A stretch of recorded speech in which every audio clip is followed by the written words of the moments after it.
अहम खबर है, वज़ीर आला पंजाब मरियम नवाज की हिदायत पर लाहौर में इसदाद स्मॉग ऑपरेशन जारी है, जबकि EPA पंजाब ने तामीराती मटेरियल के ट्रकों और ट्रॉलीज की 24 घंटे मॉनिटरिंग शुरू कर दी है। SOPs पर अमल न करने वाली हैवी व्हीकल्स का दाखिला लाहौर में बंद कर दिया गया है।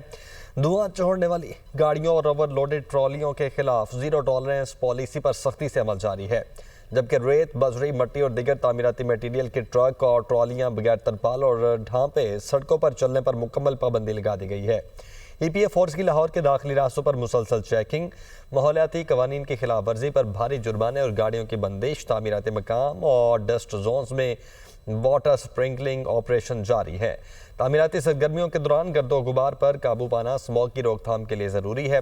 अब कोई भी ट्रक या ट्रॉली बगैर तरपाल या ओवरलोडेड हालत में तामीराती मटेरियल नहीं ले जा सकेगी। वज़ीर आला मरियम नवाज ने तमाम महकमों को इंसदाद स्मॉग सरगर्मियों की रोज़ाना रिपोर्ट पेश करने और अवामी आगाही मुहिम मज़ीद मौसर बनाने की हिदायत जारी कर दी है।